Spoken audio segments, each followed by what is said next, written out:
que eu, infelizmente, terei que ir ao velório. Bora bombar as visualizações aí com essas apresentações. Amém. Vamos, dando continuidade à apresentação, à avaliação da disciplina Química Analítica Qualitativa Experimental, tá? Com a apresentação do grupo 3, tá? Onde vão apresentar o relatório sobre os experimentos, sobre o experimento de identificação de cátions do grupo 1 e o experimento de marcha analítica de identificação e separação de cátions do grupo 1. A equipe é composta pela Maria Eduarda, pelo Ítalo e pela Melicléa, sendo apresentado aqui por a dona Maria Eduarda. Fique à vontade, dona Maria. Bom, primeiro, bom dia a todos, né? Eu sou a Maria Eduarda, meu grupo ele é composto por mim, Maria Eduarda, Melicléa e o Ítalo. Bom, a gente vai iniciar a apresentação do relatório de identificação de cátions do grupo 1 e de marcha analítica para identificação de cátions do grupo 1. Primeiro, para podermos iniciar a discussão, a gente tem primeiro ter em mente o que são os cátions do grupo 1. Nós sabemos que os cátions do grupo 1, na verdade, são conhecidos, né, como os cátions do grupo 5, porque eles são classificados seguindo uma diferença de solubilidade entre os cloretos, sulfetos e carbonatos. A gente sabe, né, que esses grupos eles variam do menos solúvel até mais solúvel, sendo o grupo 1, o grupo 5, o mais solúvel. Esses cátions do grupo 1, eles são compostos por aqueles cátions cujos sais são solúveis em solução aquosa. Então, nós temos o sódio, temos o potássio, temos o lítio e temos o amônio. Só que no caso do experimento era para poder identificar o sódio, o potássio e o amônio. No entanto, só foi possível realizar a identificação do potássio e do amônio por causa que não tinha reagente. Bom, falando um pouco sobre esses cátions, o sódio e o potássio, nós sabemos que eles são cátions muito grandes, né? Ele tem um raio iônico do sódio, por exemplo, de 0,98 angstrom e o do potássio de 1,33 angstrom. E por eles serem cátions muito grandes e eles têm uma carga muito baixa, eles têm dificuldade de interagir, né? De exercer uma atração sobre outros elementos. Então, porque eles nessa configuração em A+, K+, como eles só têm um elétron na camada de valência, eles adquirem configuração de gás nobre. Então, nesse formato, eles são mais estáveis. E quando eles são dissolvidos, né, em uma solução aquosa, o que acontece? Eles meio que atraem a extremidade da água. Então, assim, o cátion fica tipo rodeado aqui de água e como se essa água ela anulasse, entre aspas, assim, a carga desses íons. Então, esses íons eles ficam hidratados. No geral, eles não têm cor, eles são incolores, só se o íon deles possui cor. Bom, a separação desses cátions ela é dada por precipitação, né, como nós vimos. Vamos ver mais à frente, diferente do amônio, que na verdade o amônio ele é bem parecido com o potássio, né, em questão de tamanho, e os seus sais também possuem uma solubilidade muito parecida com o potássio. O que difere é que o amônio ele é um doador de prótons e ele tem uma base conjugada que é o gás amoníaco, que no caso é a amônia, NH3. E para ele ser identificado, ele tem que ser convertido em amônia usando uma base forte. E aí a liberação do gás, que pode ser identificado o amônio naquele meio. Então, como eu falei, né, que a separação é dada por precipitação, tirando o amônio, porque ele é por elevação de gás. E esses cátions têm um ponto bem importante nele, que eles não possuem um precipitante em comum, diferente dos outros grupos, né? Porque os cátions aqui alcalinos, eles possuem uma diferença de solubilidade muito grande entre um e outro. Bom, quais foram as técnicas utilizadas para identificar esses cátions? Bom, o sódio eu botei aqui só para nós sabermos que ele pode ser obtido tanto por teste de chamas ou com reação com acetato de uranilo e magnésio. Mas como não tinha, né, o reagente, não foi possível determiná-lo. O potássio ele pode ser obtido pelo teste de chamas, com ácido tartárico, né, da reação com ácido tartárico, da reação com cobalto nitrito de sódio e da reação com ácido perclórico. E o cátion amônio, ele pode ser identificado por meio de elevação de gás amônia ou pela reação também com cobalto nitrito de sódio. Bom, Aqui, o que é a marcha analítica? A marcha analítica ela é utilizada para facilitar e organizar a análise. Então, ela torna muito mais prático a gente conseguir identificar esses cátions em amostras desconhecidas. Então, ele torna muito mais organizado a classificação desses cátions. E as técnicas que eles utilizam é a mesma que a gente utiliza para a identificação dos cátions do grupo 1. Bom, quais são os objetivos que a gente quer atingir, né? Quais são os pontos que a gente quer aprender com esse relatório? Seria saber identificar os cátions do grupo 1, né? O sódio, o potássio e o amônio, entender quais foram as principais reações químicas que envolveram esses cátions, identificar os reagentes seletivos a cada cátion e identificar as características físicas dos produtos formados de cada cátion. Bom, fundamentação teórica. Bom, existem alguns pontos que a gente precisa falar para poder entender melhor entender melhor o assunto, tipo a solubilidade. A solubilidade, né, é uma propriedade física das substâncias que elas consistem em se dissolver em determinado líquido. Então, essas substâncias, na verdade, são conhecidas como soluto e o líquido é conhecido como solvente. O solvente que é considerado universal é a água, né? E o coeficiente de solubilidade, que é um valor indicado de quantidade de soluto necessária para se dissolver num solvente a uma dada temperatura. Então, por que é importante essa solubilidade? Porque, como eu havia dito antes, esses cátions, né, eles são organizados seguindo essa ordem de diferença de solubilidade. Varia do menos solúvel até o mais solúvel em solução aquosa. Bom, KPS. O que é o KPS? Na verdade, ela é a constante do produto de solubilidade, né, que ela vai me dizer, é uma constante de equilíbrio que ela vai me dizer uma reação, desculpa a zoada aqui, que o sólido se dissolve, e ele vai formar uns íons na solução. Então, sabemos que quanto menor o KPS, menor a solubilidade. A gente vai usar o KPS para explicar a formação do precipitado, né? Então, a gente vai ver mais à frente que quanto menor vai ser o precipitado, quanto menor o KPS, aí que a formação desses precipitados, né? Bom, na verdade, o que é precipitação? A precipitação é quando há a formação desse sólido durante a reação. Então, esse sólido que ele forma, ele é chamado de precipitado. Aí nós vemos aqui, deixa eu botar um mais aqui, nessa reação aqui, nesse estado de agregação S, que nós vimos aqui, é o sólido. Então, esse daqui é o precipitado formado nessa reação. E solução tampão. O que é uma solução tampão?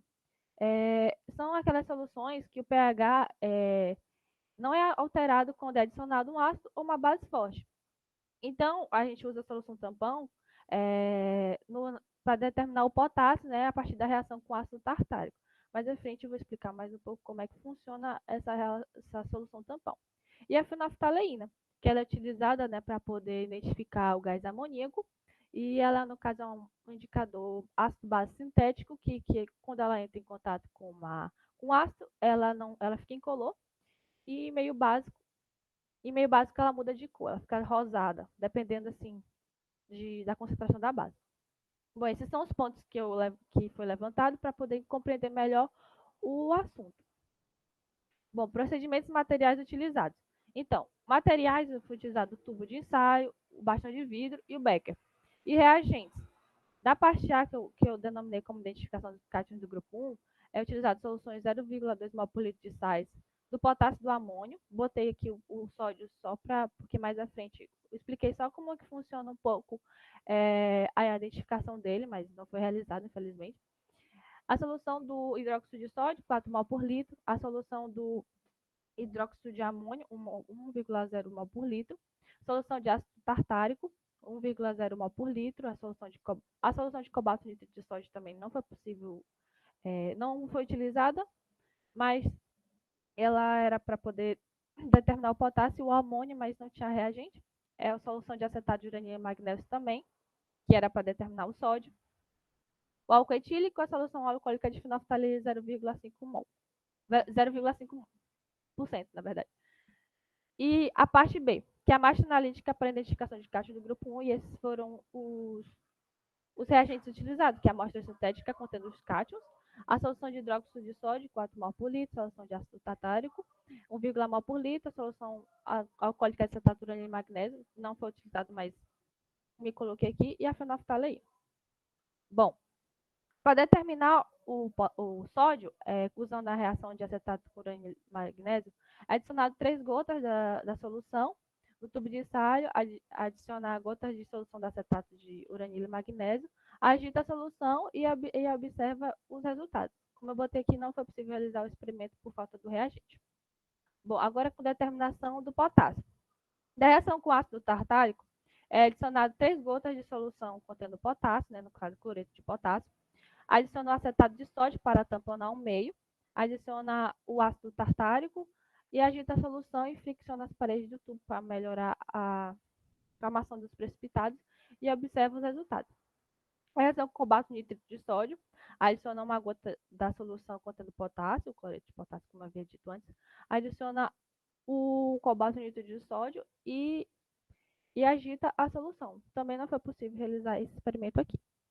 E a reação com ácido perclórico, que adiciona 3 gotas de solução contendo potássio, adiciona 5 gotas de ácido perclórico 20%, agita a solução e observa o que aconteceu. E a determinação do amônio. Adiciona 4 gotas de cloreto de amônio 0,2 mol por litro. E também tem que embebedar o bastão de vidro com fenolftaleína, né, para poder verificar a elevação do gás amônia. E adiciona 8 gotas de solução de hidróxido de sódio 4 mol por litro. E a reação com o cobalto nitrito de sódio. Adiciona 4 gotas de cloreto de amônio, 0,2 mol por litro, adiciona 2 gotas de solução de cobalto nitrito de sódio e observa o que aconteceu. Só que também não foi possível realizar isso daqui. E é da marcha analítica. Bom, na determinação do cátion da solução desconhecida do tubo A1, foi classificado em A1, A2 e A3. Então, na primeira fileira, né, foi colocado o ácido tartárico, né? A gente já tinha uma solução lá, a gente não sabia o que era, qual cátion tinha ali, então a gente adiciona o ácido tartárico e aí agita a solução para saber e fricciona as paredes para saber o que vai formar na primeira fileira. Na segunda foi adicionado foi também bebido o bastão de vidro e também colocado o hidróxido de sódio. E depois isso foi repetido, né, nos 6 tubos de ensaio, na verdade. Resultados e discussões. Bom, na reação com ácido tartárico, a gente, como eu havia dito antes, a gente sabe que, para determinar no caso do potássio aqui, que o meio devia estar tamponado. Por que o meio devia estar tamponado? Porque quando adicionasse, se não tivesse tamponado, esse ácido tartárico, quando ele fosse adicionado com cloreto de sódio, ia haver a liberação desse íon H+. E se a gente usar, por exemplo, o parâmetro da teoria de Arrhenius, por exemplo, a gente sabe que em solução aquosa, o ácido ele libera íons H+. Então, se não tivesse tamponado, o meio ia ficar muito ácido. Então, a gente não ia ter essa concentração que a gente quer, que é do hidrogênio tartarato. Então, o que acontece? Quando a gente adiciona o acetato de sódio, ele vai se dissociar, né? Ele vai se dissociar e vai formar o H3CCO- aquoso e o Na+, que vai ficar naquele formato. Então, quando eu adiciono o ácido tartárico com aquela solução, esse H+, aqui do ácido tartárico que foi liberado, ele vai justamente se ligar ao ânion que foi formado do acetato de sódio, né, que foi dissociado, que é o H3CCO-. E aí é o que acontece. Então, o equilíbrio ele sempre vai deslocar para formar sempre ânions. Então, é por isso que o meio vai ficar, o pH dele não vai alterar, então a gente vai ter uma maior concentração desse hidrogênio tartarato. E o que acontece? Então, a gente vê, né, que forma aqui o precipitado, e a gente vê que esse precipitado ele tem uma cor branca cristalina, e ele se forma, né, no fundo e nas paredes do tubo. Então, também utilizando o CAPES, como eu falei, tem um CAPES bem baixo, que é de 3 vezes 10 a menos 4. Então, como é um CAPES bem baixo, então menor a solubilidade. Então, por isso que é a formação desses precipitados. Bom, reação com ácido perclórico. A gente adicionou ácido perclórico na solução de KCl, né, do cloreto de potássio, E a gente observa que acontece nessa reação aqui. O ácido perclórico que vai reagir com cloreto com potássio aqui, vai formar esse precipitado, né? O perclorato de potássio, e é o sólido aqui. O estado de agregação S no caso, sólido. E uma coisa que pode ser levantada aqui é que quando perde a transparência, né? Quer dizer que quando aquela solução ali fica turva, então a gente sabe que tem formação de precipitado e que a reação de fato aconteceu. Bom, aqui a reação da elevação, né, do gás amônia. O que acontece? A gente primeiro, né, usa a fenolftaleína, né, para poder, na verdade, pega o bastão de vidro e vai embebedar ele com fenolftaleína. Então, o que acontece quando a gente vai fazer aqui o experimento? A gente vai adicionar, né, o hidróxido de sódio, que no caso vai ser aqui o H-, e vai para reagir com o amônio. Então, como eu havia dito antes, a gente usa o hidróxido de sódio, que no caso é uma base forte, para poder converter esse amônio em gás amônio. Então, tem aqui o NH3 mais H2O. Então, ele vai formar o hidróxido de amônio. E então, esse NH3 ele vai ser liberado, né, a formação de bolhas na solução. E a fenolftaleína, ela vai identificar, porque como é uma base, vai identificar a elevação desse gás.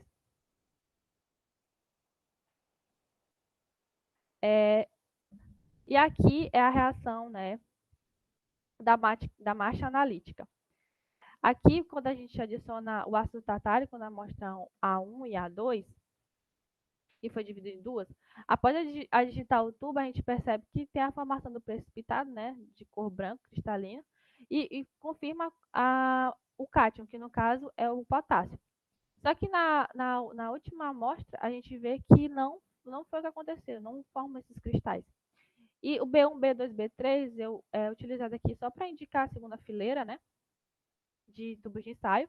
E no caso foi adicionado o hidróxido de sódio e foi percebido que foi banhado e foi usada o bastão de vidro, né, com fenolftaleína, para poder identificar a elevação do gás, e foi percebido que nos três adquiriu coloração rosada, então é porque tinha evolução do gás amônia. E a conclusão é a gente, com esses experimentos, né, na verdade, a gente pode concluir quais foram as técnicas que a gente usou para determinar esses cátions, né, como é que funciona, como são as reações, o que realmente acontece naquela solução, quais são os produtos que são formados, pode entender um pouco como é que a formação desses precipitados, né? E também saber também como é que a gente quais técnicas a gente poderia utilizar para poder descobrir quais são os cátions que estão presentes numa amostra desconhecida, que no caso é usando a marcha analítica, que torna muito mais organizado e prático a gente descobrir quais